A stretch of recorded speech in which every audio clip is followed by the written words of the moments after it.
Hola mis niños del séptimo B, hoy les voy a hacer la clase que tiene que ver con la segunda unidad que estamos viendo, que se llama Creciendo Responsablemente, y su subunidad es ¿qué procesos estás experimentando? Nuestra estrategia de hoy día es conocer los principales eventos relacionados con la pubertad y reproducción humana por medio de este PPT y este video, obvio, fomentando la responsabilidad y el autocuidado. Este tema es complejo, pero para quien quiera hacerlo complejo, porque en realidad es súper natural. Y bueno, es difícil tratar ciertos temas, pero cuando se hace con la limpieza que se tienen que hacer ciertos conceptos, es decir, de alguna manera de la forma más respetuosa posible, las cosas fluyen y por lo tanto creo que esta clase te va a servir mucho para poder aprender mejor. Vamos. Entonces, hablamos sobre las dimensiones de la sexualidad y las dimensiones de la sexualidad son la dimensión física que tiene que ver con la parte estructural, es decir, tu biología que tiene que ver con tu identificación de tus genitales, por ejemplo, de tu forma. Ahí hablamos de una dimensión física. Cuando hablamos de la dimensión social es cómo tú te relacionas, cómo te identificas y cómo te relacionas con el resto dentro de tu sexualidad. Es decir, si yo me identifico de alguna manera con algún con hembra o macho, mujer o hombre, yo me voy a identificar y que de alguna manera voy a poder relacionarme así. Y va a depender de cómo tú te sientas, ¿ya? Cómo tú te identifiques, es decir, ¿ya? Por lo tanto, existe la dimensión social, existe la dimensión emocional, que tiene que ver con las emociones, cómo tú conectas tus emociones a enfrentar situaciones de manera diferente de acuerdo a tu sexualidad. La dimensión espiritual, que tiene que ver con tu forma de poder identificarte de una manera espiritual, y la forma intelectual del conocimiento, cómo tú te autoconoces, cómo tú eres capaz de conocerte y enfrentar con ese conocimiento, identificándote y evidentemente enfrentando a los demás. Eso significa. Veamos entonces lo que viene. Para poder hacer un pase o un cambio y identificar a las características sexuales secundarias, son estas las más importantes y las que marcan el periodo de la adolescencia. Originalmente nos pasan cosas en la adolescencia, sus padres lo deben saber, ellos también lo pasaron y comienzan a haber cambios, ¿ya? Ustedes están recién comenzando con estos cambios que ya a lo mejor el próximo año se van a notar mucho más porque se van a convertir en adolescentes. Bueno, ¿qué le pasa a las mujeres? Aparece el vello corporal y el pubis en las axilas. Esto ya comienza ya. Y en los hombres la aparición del vello pubiano y también de las axilas, pero además de eso, del vello en la carita. De hecho, por eso después cuando tienen como 15, 17 ya comienzan a afeitarse porque no queda de otra, ¿no? A las mujeres comienza a ensancharles las caderas, ¿ya? Comienza el ensanchamiento de caderas, y a los hombres el ensanchamiento del tórax y de los hombros. En las mujeres hay crecimiento de desarrollo vaginal y uterino, y en los hombres el crecimiento del pene. Tenemos los cambios de tono de voz en las mujeres, de hecho se vuelven un poco más agudas, y en los hombres es el inicio del cambio de voz, comienza la voz más ronca, ¿ya?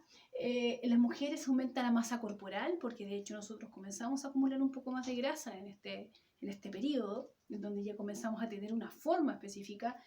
Y en los hombres un aumento de masa corporal, pero además muscular. Comienza el desarrollo muscular en los varones, comienza a desarrollar los músculos en los brazos, en las piernas. Aumento abrupto de estatura, eso claramente aparece tanto en hombres como mujeres. Y en las mujeres hay algo que se llama menarquia, que corresponde a la primera menstruación, a la primera llegada de la menstruación. Eso va a ocurrir. Si no te ha ocurrido todavía, si eres obviamente una niña, te va a ocurrir, obvio. Entonces, hasta ahí esto va a marcar la sexualidad. En la próxima diapositiva vamos a ver cómo se forma una nueva vida, formación de una nueva vida. Y mira, fíjate bien en este PPT, en esta imagen, que habla específicamente de las características y dónde se forma la nueva vida. Bueno, esto ustedes lo habían visto años anteriores, por eso yo no me voy a enfocar en la estructura, sino que me voy a enfocar en el proceso. Fíjate bien que aquí tenemos al endometrio, que es la capa interna del útero. Acuérdate que el útero es un órgano muscular, un órgano hueco, que por dentro tiene una capa llamada endometrio. Aquí está el tracto vaginal, y tenemos además un ovario, que son nuestras gónadas femeninas. Las gónadas femeninas se llaman ovarios, y evidentemente que adentro del ovario vamos a tener un proceso en el cual se va a dar origen a un ovocito, que es nuestra célula gamética. Bueno, mira, fíjate cómo ocurre esto para que lo tengas claro. Bueno, lo primero que pasa entonces, específicamente, es que el folículo crece y hace que el ovocito salga en el proceso de la ovulación, ¿ya? Pero fíjate lo que pasa en el 3. Hay una fecundación, es decir, vienen espermatozoides que cruzan el tracto vaginal, suben o pasan por el útero, van por los oviductos, esto se llama oviductos. Acuérdate que los oviductos eran los que conectaban el útero con los ovarios y llegan justo en el minuto cuando ocurre la ovulación, cuando ya el ovocito está recién afuera. El ovocito es rodeado por estos espermatozoides para hacer la fecundación. Esto es algo muy simple que te estoy contando, pero es para recordarte un poco y para que entiendas que de alguna manera la fecundación ocurre de esta manera y en este lugar, que es en el oviducto. ¿Ya? Sigamos. Veamos los gametos, ¿ya? Y los hombres, al igual que las mujeres, tienen gametos, pero los gametos de los varones se llaman espermatozoides. ¿Dónde se fabrican los espermatozoides? Bueno, en los testículos. Los espermatozoides están constituidos, son células gaméticas. ¿Y por qué se llaman gaméticas? Bueno, porque fíjate que ellas son las encargadas de llevar la mitad del material genético. Aunque tú no lo creas, un espermatozoide lleva en su núcleo, aquí vemos el espermatozoide, lleva 23 cromosomas, es decir, la mitad del material genético. Aparte de eso, bueno, un espermatozoide, su estructura tiene una cabeza, un acrosoma. El acrosoma es una estructura que tiene enzimas que hace posible que el espermatozoide pueda entrar al ovocito, específicamente la zona pelúcida, traspasar la zona pelúcida para poder entregar el núcleo adentro del citoplasma de ese ovocito y poder ingresar el material genético. Acuérdate que él tiene la mitad del material. En cambio, el ovocito tiene la otra mitad, pero en este minuto estamos viendo al espermatozoide. Fíjate bien, mide entre 50 a 60 micras y originalmente el acrosoma entonces está en la parte de la punta de esta estructura y tenemos el núcleo donde está el material genético. A todo esto se le llama cabeza. Posteriormente a eso nos encontramos con un cuello, pero fíjate que ese cuello es muy increíblemente armado porque tiene estructuras que hacen posible que este gran flagelo, esta gran cola, se pueda mover de esta manera, de forma oscilatoria. Y ojo que esto es una célula. Es una célula como célula eucarionte animal que vimos antes y por lo tanto tiene organelos que hacen posible que este espermatozoide se pueda mover. Y ellos tienen que tener mucha, pero mucha energía. ¿De dónde saca la energía? ¿De dónde saca la energía de la célula? Acuérdate, es de la mitocondria. Yo sabía que ustedes iban a saber. Bueno, las mitocondrias, acuérdate que son los organelos que de alguna manera fabrican ATP. Y las mitocondrias son las encargadas de dar la energía. Bueno, fíjate que siempre se han encontrado los espermatozoides en esta zona de aquí, muchas mitocondrias que están dándole energía a esa célula para poder moverse. Bueno, este movimiento oscilatorio es muy importante. De hecho, los espermatozoides son las células gaméticas de los varones. Sigamos. Entonces, ¿dónde se fabrican los gametos? Bueno, fíjate los espermatozoides como les dije, los testículos. Dentro de los testículos vamos a encontrar un montón de túbulos seminíferos y los túbulos seminíferos ahí dentro se están fabricando los espermatozoides. Y se forman ahí, y fíjate bien, todas estas células se van a convertir en espermatozoides. En cada eyaculación un hombre libera entre 300 y 500 millones de espermatozoides y luego de ser depositados en el tracto vaginal pueden vivir entre 3 y 5 días. Entonces es súper importante que entiendas, ¿ya? Sigamos. Entonces, hay células gaméticas, obvio, sí, pero mira, aquí hay diferencias, ¿cierto? Aquí tenemos un espermatozoide y aquí tenemos un ovocito. Impresionante, ¿no? Muy grande, muy grande. ¿Qué diferencias tienen?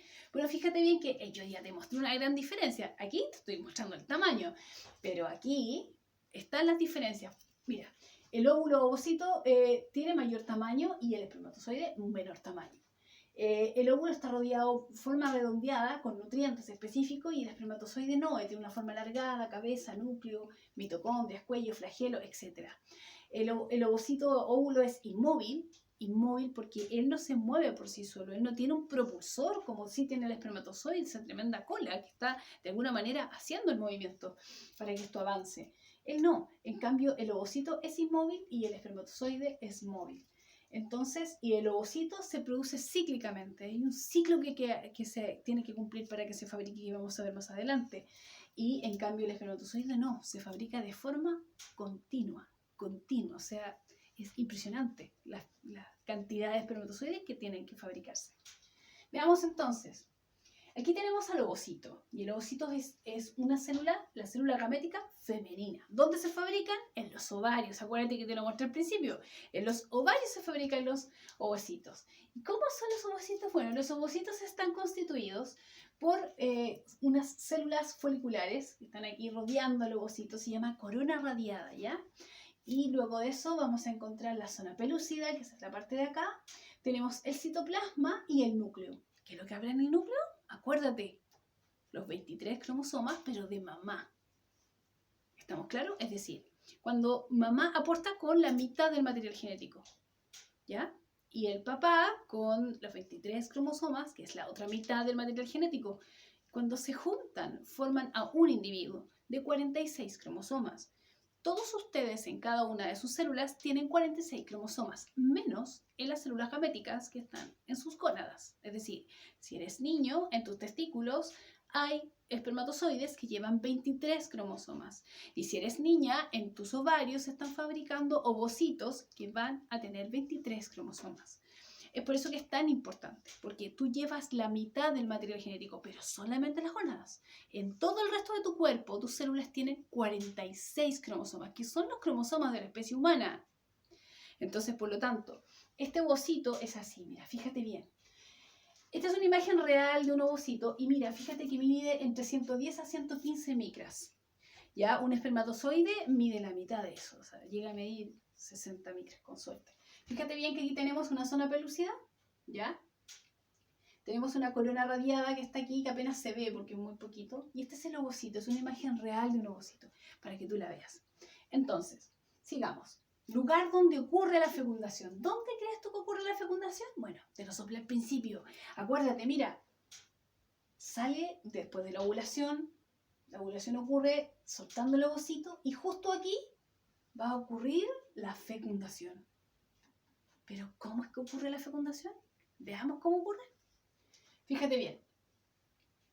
Aquí tenemos un viaje de los espermatozoides a través del tracto vaginal, suben por el útero, atraviesan los oviductos y llegan justo cuando el ovocito está ahí y llegan justo ahí al ovocito. 300 o 500 millones de espermatozoides en una eyaculación. Muchos mueren en el camino, pero muchos llegan también. Más de 100 millones llegan alrededor de ese ovocito. Imagínate, pero solo uno, el mejor, va a poder entrar al ovocito. ¿Vieron? Ahí van. Van entonces en su viaje hasta llegar al ovocito. Y lo primero que tienen que hacer es traspasar la corona radiada para llegar a la zona pelúcida.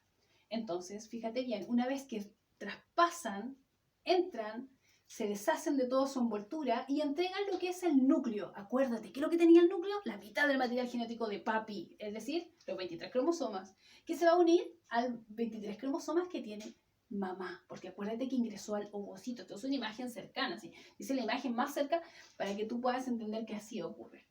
Y ojo, fíjate bien, mira lo que ocurre acá.